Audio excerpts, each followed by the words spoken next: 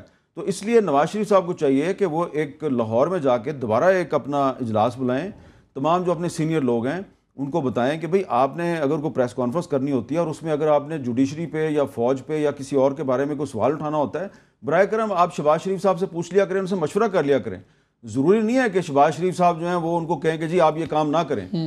پاکستان میں جمہوریت ہے، ہر ایک کا آئینی حق ہے. اگر یہ عدالتی فیصلہ جو ہے یہ اب منظر عام پہ آ چکا ہے، اناؤنسمنٹ ہو چکی ہے، اس عدالتی فیصلے پہ ڈیبیٹ کرنا آپ کا اور میرا بھی حق ہے اور سعد رفیق صاحب کا بھی حق ہے. لیکن اگر آپ کریں گے کہ یہ جناب سازش ہوئی ہے، اور اگر آپ یہ تاثر دیں گے کہ جناب پھر ہم پی سی او کے ججز جو ہیں اس پہ بھی سوال اٹھائیں گے، تو پھر ہم آپ سے بھی پوچھیں گے کہ جناب والا یہ جو آپ نے زاہد حامد صاحب جو ہیں ان کو ساتھ رکھا ہوا ہے، جنہوں نے پرویز مشرف صاحب کی جو ایمرجنسی تھی 2007 کی، اس کا بل جو ہے وہ اسمبلی سے پاس کروایا تھا، اور اس بل کو ووٹ دینے والوں میں ریاض پیرزادہ صاحب بھی شامل تھے اور ماروی میمن بھی شامل تھیں. تو آپ بھی تو ذرا بتائیں نا. ریاض پیرزادہ کے ساتھ ہیں 22-23 لوگ جو اب ایک لسٹ بھی آج میں نے آپ کے دوست دانیال عزیز کا نام نہیں لیا آج، آپ میرا شکریہ ادا کر دیں. نہیں وہ لے لے، وہ ویسے ہی میں تو بات ہی نہیں کرنی ہے آپ سے. دانیال عزیز سمجھتے ہیں آپ اور میں مل کے کوئی ان کی شاید ہم شان میں گستاخی کرتے ہیں. لاسٹ پروگرام کا ایک بات بڑا گلا آیا، انہوں نے کہا میرے اپنے ہی میں نے چھریاں مار دینے، تو میں اب کیا اس پہ بات کروں، تو اس لیے میں نے ان کا نام نہیں لیا، تو اس لیے میں بھی اس پہ ذکر نہیں کروں. یہ اس سے لسٹ چل رہی ہے 22-23 کہ جی یہ ریاض پیرزادہ نہیں بھی آئے تھے، پارلیمنٹری کمیٹی کی پارٹی کی میٹنگ میں نہیں آئے تھے، ٹیکنیکلی لائے ہیں شاید اس لیے بھی وہ ان کا ریزن نہ ہو. لیکن کچھ صداقت ہے جو کہہ رہے ہیں 25-30 لوگوں کا گروپ ہے 25-30 جو لوگ نہیں ٹائم آنے پہ 25-30 لوگ نہیں ہیں، 52 لوگ ہیں. نہیں وہ کہہ رہے ہیں 22 ایک ہے اور 18 ایک ہے، کوئی وہی 48-51 بن جاتا ہے اگر وقت آنے پہ آئے گا. اس میں کوئی حقیقت ہے؟ اس میں کچھ بیمار بھی پڑ گئے نا، کچھ جینون بیمار بھی ہیں. اچھا، مثلا رضا حراج صاحب وہ واقعی جینون بیمار ہیں، اوکے، اس لیے وہ انگلینڈ میں ہیں. کچھ ایم ہی بیمار ہو گئے ہیں، ٹھیک ہے. لیکن کچھ ایسے بھی ہیں مالک صاحب، میں یہ بات بالکل آپ کو بتانا چاہتا ہوں، کچھ ایسے بھی ہیں جو 2013 میں کاف لیگ سے نون لیگ میں آئے ہیں، اور نون لیگ والے جو ہیں وہ ان کو شودر سمجھتے تھے، وہ ان کو پرے پرے کرتے تھے کہ یار تم کاف لیگ سے آئے ہو. وہ کہتے تھے جی دانیال عزیز بھی کاف لیگ سے آیا ہے، ماروی میمن بھی کاف لیگ سے آئی ہے، ریاض پیرزادہ بھی کاف لیگ سے آیا ہے، زاہد احمد بھی آیا ہے، آپ ان کے ساتھ شودروں والا سلوک نہیں کرتے. تو انہوں نے کہا دیکھیں نا وہ انہوں نے برہمن بننے کے لیے کس طرح نواز شریف صاحب کا ملیٹنٹلی دفاع کیا، تو آپ چپ کر کے بیٹھے رہتے ہیں، ٹھیک ہے نا. اب وہ کہتے ہیں جی اب یہ مشکل وقت آ گیا ہے نواز شریف صاحب پہ، تو اب ہم بھی جو ہے وہ دانیال عزیز بن کے اور زاہد حامد بن کے ہم بھی اب دفاع کریں گے. تو ہیں ویسے وہ 2-3 ہی صرف لیکن یہ جو برہمن بننے کے شوق میں مبتلا ہے. گروپ جو سا ہے, گروپ کس چیز سے انتظار کر رہا ہے؟ گروپ کے 2-3 لوگوں سے میری بات ہوئی, میں اس لیے پوچھا, بڑی انٹرسٹنگ بات آپ کو میں بتایا لگا. تو میں نے ان سے کہا یار میں آپ کو تقریباً 20-25 سال سے جانتا ہوں, آپ جب بھی کوئی حکومت آتی ہے آپ اس میں شامل ہو جاتے ہیں, اس کے سپورٹر بن جاتے ہیں, پھر جیسے ہی وہ حکومت مشکل کا شکار ہوتی ہے تو آپ غائب ہو جاتے ہیں. تو آج کل آپ غائب کیوں نہیں ہو رہے؟ تو ایک ایم این اے صاحب ہیں, انہوں نے کہا جی بھائی جی حالی تک فون نہیں آیا سانو. میں کہا فون یہ کیا مطلب ہو؟ انہوں نے کہا وہ بھائی لوگ فون کرتے ہیں نا, تو وہ فون جب آ جاتا ہے تو پھر ہم پارٹی بدل لیتے ہیں, تو فون نہیں آیا, تو فون آئے گا تو اس بار تو آنا بھی نہیں ہے. تو اس سے میں نے یہ اندازہ لگایا, یہ سپریم کورٹ کا فیصلہ آنے سے پہلے کی بات ہے. اب اس سے میں نے اس کو میں نے کہا کہ تمہیں واقعی کوئی فون نہیں آیا؟ اس نے کہا بالکل کوئی. اس نے کہا کہ کاف لیگ کے کچھ لوگوں نے رابطہ کیا ہے, لیکن ہم نے ان کو بھی کہا ہے کہ فون آئے گا تو پھر ہم آپ کے پاس آئیں گے. اس کا کیا مطلب ہے کہ جنرل قمر جاوید باجوہ صاحب جو ہیں وہ جب سے آرمی چیف بنے ہیں تو انہوں نے پوری کوشش کی ہے کہ فوج یا اس کی جو ایجنسیاں ہیں وہ سیاست میں ڈائریکٹ انٹرفیرنس نہ کریں, اور اسی لیے کاف لیگ کے بدنام زمانہ ایم این اے جو نون لیگ میں آ گئے ہیں اور اب دوبارہ انتظار کر رہے ہیں فون کا, ان کو فون نہیں آ رہا. تو اس لیے یہ میری ایک جرنلسٹ کی حیثیت سے میرا یہ تجزیہ ہے. اور آخری کور کمانڈر میٹنگ میں بھی یہ طے ہوا تھا کہ بالکل آپ باہر رہیں گے اور جوڈیشری جو فیصلہ کرے گی اس کو فوج سپورٹ کرے گی. اچھا, اور جب یہ بات ہم کچھ نون لیگ کے جو بہت سینئر رہنما ہیں جو بہت زیادہ تنقید کر رہے ہیں عدالتی فیصلے پہ, جب ہم ان کے ساتھ یہ شیئر کرتے ہیں کہ بھائی آپ کو تو اس میں سازش نظر آ رہی ہے تو ہمیں کوئی سازش کا ثبوت دے دیں, تو کہتے ہیں جی ثبوت ہمارے پاس نہیں ہے. وہ ثبوت ان کے پاس یہی ہے کہ جناب جو جے آئی ٹی تھی اس میں ایم آئی اور آئی ایس آئی بیٹھی ہوئی تھی, تو یہ کام تو سپریم کورٹ نے کروایا ہے. اور اس میں بھی میں آپ کو کے ساتھ یہ انفارمیشن شیئر کر سکتا ہوں کہ جب سپریم کورٹ نے یہ جے آئی ٹی بنانے کا حکم دیا اور اس میں آئی ایس آئی اور ایم آئی کے کا کہ افسر بھی شامل ہوں گے, تو اس میں کچھ لوگ جو ہے وہ انہوں نے یہ ود ان دی آرمی یہ سوال اٹھایا کہ جس طرح ڈان لیگز کا جو معاملہ تھا اس میں جو رزلٹ آیا تو اس سے فوج جو ہے وہ اس کی کریڈیبلٹی پہ سوالات اٹھائے گئے ہیں. تو کہیں ایسا نہ ہو کہ جے آئی ٹی میں ایف آئی اے بھی ہے, ایس سی سی پی بھی ہے, اسٹیٹ بینک بھی ہے, سارے گورنمنٹ کے افسر ہیں, اور فورسز کے یعنی کہ انٹیلیجنس ایجنسیوں کے صرف 2 بندے ہیں, تو ہو سکتا ہے فیصلہ نواز شریف صاحب کے حق میں آ جائے تو ملبہ ہمارے پہ آئے گا, تو ہمیں اس سے دور رہنا چاہیے. تو اس پہ جب لیگل اوپینین لی گئی تو انہوں نے کہا جی یہ سپریم کورٹ کا حکم ہے, اس حکم کو آپ نہیں جھٹلا سکتے. تو پھر آرمی چیف نے مشورہ کر کے وہی 2 افسر بھیجے اس جے آئی ٹی میں جنہوں نے ڈان لیگز میں مریم نواز کو بے گناہ قرار دیا تھا. تو یہاں پہ بھی صاف نظر آتا ہے کہ اس میں کوئی انٹرفیرنس نہیں ہے. تو اس لیے جتنا بھی اب میں سمجھتا ہوں کہ آپ پروپیگنڈا کر لیں, جتنے بھی دعوے کر لیں, سرکمسٹانشل ایویڈنس جو ہے وہ آپ کو دینی چاہیے کہ آپ کے خلاف واقعی کوئی سازش ہوئی ہے. اگر سازش نہیں ہوئی تو پھر نون لیگ کے کسی بھی رہنما کو وہ لب و لہجہ استعمال نہیں کرنا چاہیے جو کل آزاد کشمیر کے وزیر اعظم راجہ فاروق حیدر نے بھی استعمال کیا ہے اور گلگت بلتستان کے چیف منسٹر حافظ حفیظ الرحمان نے بھی استعمال کیا, اور آج دونوں جو ہے وہ تردیدیں کر رہے ہیں کہ نہیں ہم نے یہ بات نہیں کی, یہ بات ایسے نہیں کی. آپ دیکھیں انڈین میڈیا نے کتنا ایکسپلائٹ کیا ان کی پریس کانفرنس کو. یہی لوگ تھے جو سے اس وقت بھی ان نیسسری کلیش آف انسٹیٹیوشنز پہ جاتے تھے, ٹالو وہ جو باتیں ہوتی تھیں آپ کو پتہ ہے, مجھے ہی پتہ ہے. تو وہی نتیجہ نکلا. یہ جو اس وقت کھیپ تھی منسٹرز کی, سب کچھ تھی, ان میں سے کتنے تبدیل ہوتے نظر آتے ہیں آپ کو اگلی ایڈمنسٹریشن میں؟ شاہد خاقان کے زمانے میں بدل جائیں گے کہ آگے بدلیں گے؟ میرا خیال ہے کہ شاہد خاقان صاحب جو ہیں وہ نواز شریف صاحب کے ساتھ صلاح مشورہ کریں گے, شہباز شریف صاحب کے ساتھ صلاح مشورہ کریں گے, یہ صلاح مشورے سے چلیں گے. اور شاہد خاقان عباس صاحب کے بعد شہباز شریف صاحب کی کنٹینیوٹی چلتی رہے گی.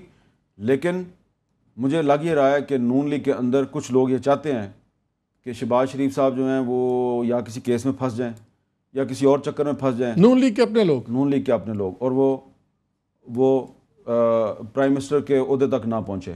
لیکن نواز شریف صاحب نے اگر ایک فیصلہ کیا ہے اور شاہد خاقان عباسی صاحب کو اعتماد میں بھی لیا ہے, تو مجھے لگتا ہے کہ نواز شریف صاحب اور شاہد خاقان عباسی صاحب یہ دونوں شہباز شریف کے خلاف کسی سازش کو کامیاب نہیں ہونے دیں گے. اور دیکھیں مالک صاحب, یہ وقت جو ہے نا یہ بڑا اہم ہے. اس وقت پاکستان اس وقت بڑی امپورٹنٹ فیز سے گزر رہا ہے پولیٹیکلی بھی, اور اگر آپ پاکستان کے خلاف جو بیرونی سازشیں ہو رہی ہیں ان کو بھی دیکھیں تو اس وقت نون لیگ کی جو قیادت ہے اس کو بہت سوچ سمجھ کے اپنی حکمت عملی بنانی چاہیے. اپنوں کے خلاف سازش نہ کریں, یہ آپ اپنوں کے خلاف سازش کریں گے, فائدہ اس کا غیر اچھا اٹھائیں گے. اپنوں سے ابھی ایک ذرا اپنی ایک چھوٹی ہم بریک لیتے ہیں. بریک سے آ کے میں نے یہ پوچھنا ہے کہ اور بھی بحث چل رہی ہے کہ اناؤنس تو انہوں نے کر دیا, کیا شہباز شریف کو آنا بھی چاہیے کہ نہیں؟ اور ایک نیا وہاں پہ بحث چل رہی ہے کہ وہ 2018 کے جنرل الیکشن میں الیکشن لڑیں اور تب تک پنجاب کو سنبھالیں اور یہاں پہ جو بھی انٹرم ہے انٹرم کو چلائیں اگلے 8-9 مہینے. آپ کے خیال میں کیا ہونا چاہیے؟ اور پھر ہم ذرا بات کریں گے ترین صاحب کے بھی پاسبل ڈسکوالیفیکیشن کی, لیکن ایک بریک کے بعد. ہمارے ساتھ رہیے گا.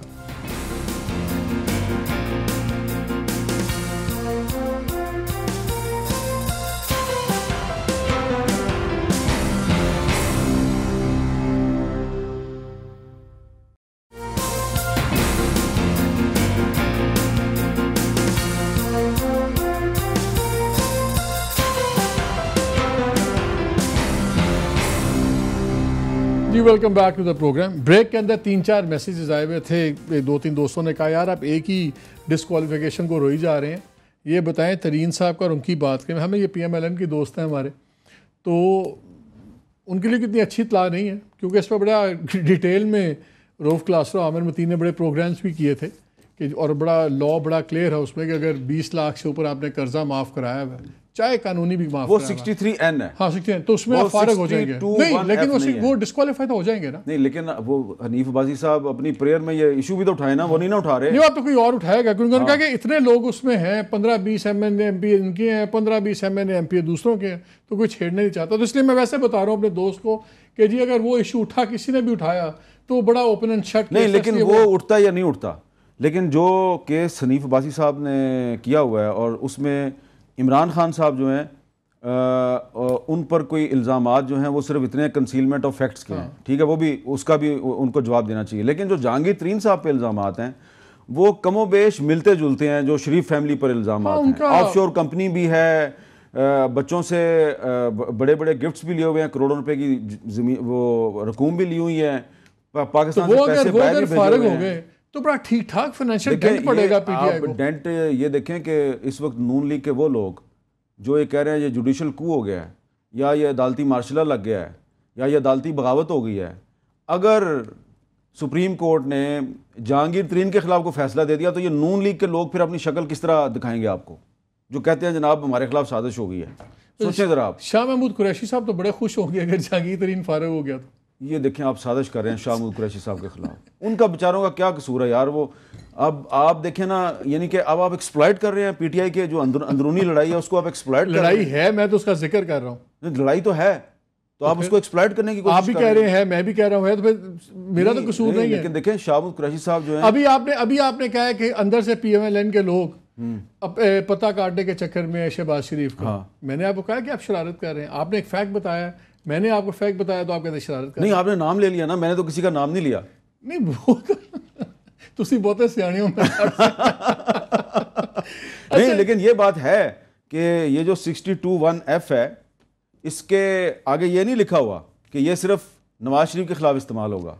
یہ 62(1)(f) جو ہے یہ ایک ننگی تلوار ہے. بلکہ آپ تو زیادہ, اچھا اس پہ ایک بات آ جائے, اس میں اداریے میں بھی تھا اور ایک نیا ایک بہت بڑا بات اٹھائی جا رہی ہے کہ جی اگر آپ نے اس طرح یہ لگائی, اپنا خواجہ صاحب نے بھی کہا اور لوگوں نے اس طرح, تو جی لگے گا 350 لوگوں میں سے 150 تو ویسے ہی ڈسکوالیفائی ہو جائیں گے, اسمبلی خالی ہو جائے گی. تو ہو جائے, یہ کیا دلیل ہے کہ جی اس میں تو لوگ پورے بہترین طریقہ یہ تھا کہ جب 2010 میں 18ویں ترمیم کا مسودہ تیار ہو رہا تھا اور رضا ربانی صاحب نے کہا ہماری بہت بڑی غلطی تھی 62-63. یہ کیا بات ہوئی کہ آپ نے غلطی مان لی, غلطی تھی بھائی. اس وقت جب جا کے نواز شریف صاحب سے کہا گیا تھا پنجاب ہاؤس میں کہ یہ 62(1)(f) جو ہے اس کو ختم کر دیں, تو آپ نے کہا جی ہم نہیں مانتے ہیں, آپ جو ہے وہ اسلام کے خلاف سازش کر رہے ہیں.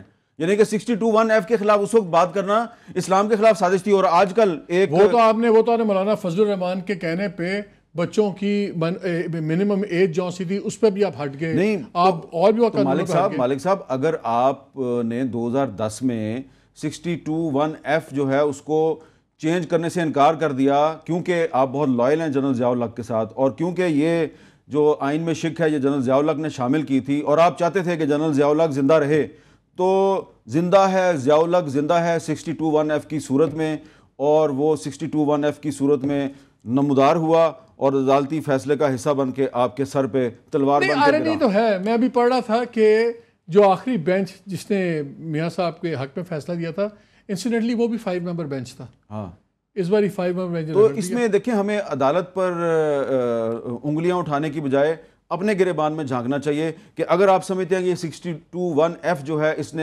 اس کا استعمال جمہوریت کے خلاف سازش ہے تو پھر آپ نے سازش جو ہے اس کو ختم کیوں نہیں کیا, اس کا تدارک کیوں نہیں کیا آپ نے 2010 میں جب آپ کو پیپلز پارٹی کہہ رہی تھی کہ بھئی اس کو ختم کر دیں, آپ نے کہا نہیں یہ اسلام کے خلاف سازش ہے. اچھا یہ جو سی بحث چل رہی ہے کہ شہباز شریف صاحب کو آپ بٹھائیں اگلے الیکشن تک پنجاب میں اور 2018 میں وہ ایز اے کینڈیڈیٹ آئیں, ابھی نہ آئیں, ابھی تو وہ بنا دیا.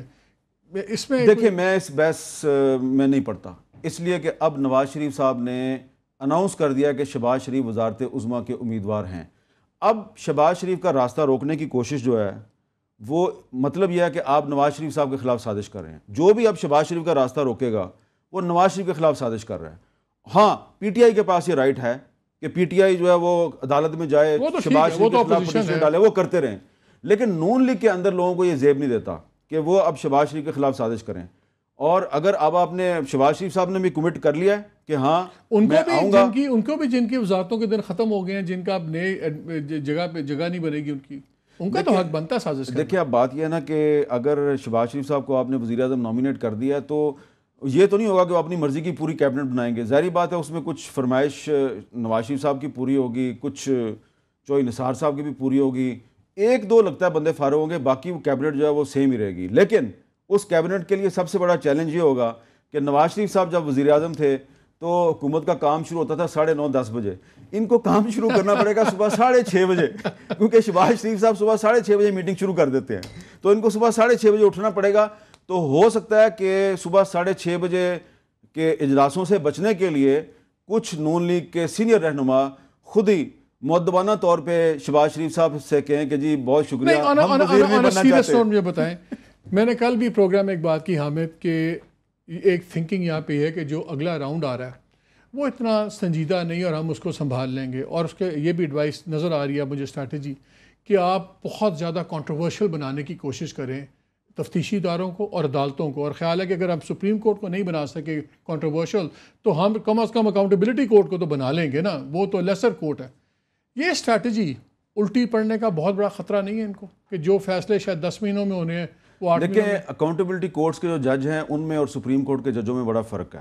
یہ اسٹریٹجی اس لحاظ سے آخری 30 سیکنڈ ہے, یہ اسٹریٹجی جو ہے ان کی یہ ورک کر بھی سکتی ہے, ٹھیک ہے. اچھا ہاں یہ کام کر سکتے, لیکن سپریم کورٹ کا جج اس کو اوورسی کر رہا ہے, اوورسی کر رہا ہے. لیکن اس وقت جو نیب میں جتنے بھی لوگ لگے ہوئے ہیں, اکثر لوگ میرے ذاتی علم میں ہے, وہ یہ انہوں نے خود لگوائے ہوئے ہیں, اسحاق ڈار صاحب نے لگوائے ہوئے ہیں. اور لیکن نیب کے ایک افسر نے کہا کہ اگر آپ اس وقت شہباز شریف کو بھی آئیو لگوا دیں نا تب بھی ہم اس کیس میں مدد نہیں کر سکتے, فائلیں کھلی ہوئی ہیں, سب کچھ دیر, تو ہم کیا کریں. تو یہ ایک بہت بڑا ٹیسٹ ہے. جس طرح جے آئی ٹی کے افسر جو ہیں وہ ایک بہت بڑے امتحان میں پورا اترے ہیں, اسی طرح جو نیب کورٹس ہیں اب ان کو بھی ایک امتحان میں پورا اترنا ہے. بہت شکریہ حامد آپ کا. ناظرین بات بڑی سمپل سی ہے کہ جب عدالتیں فیصلے دیں تو بھلے آپ کو برا لگے, کسی کو برا لگے گا, لیکن ان کو منوان تسلیم کرنا چاہیے, یہی نظام چلے گا. اور لیکن پروگرام جانے سے پہلے میں ایک بہت شکریہ ادا کرنا چاہتا ہوں ہمارے جو پاکستانی اوورسیز پاکستانیز ہیں. مجھے اتنی میلز آئی ہیں, اتنا سب کچھ ان کی طرف سے خط آئے ہیں, میلز رادر, ای میلز اور واٹس ایپ وغیرہ, اور انہوں نے کہا کہ ہمارے لیے اکاؤنٹیبلٹی اس لیے امپورٹنٹ ہے کہ ہم ایسے معاشروں میں رہ رہے ہیں جہاں پہ اکاؤنٹیبلٹی اور ایمانداری کوئی احسان نہیں ہے بلکہ گیون ہے اور منیمم ایکسپیکٹیشن ہے. اور ہماری دعا یہ ہے کہ پاکستان میں بھی یہی ہو, اور جب اکاؤنٹیبلٹی ہو تو اس کو میرٹ پہ فیصلہ کریں, جج کریں, پولیٹیکل لائنز پہ نہیں. اجازت دیجیے, اللہ حافظ.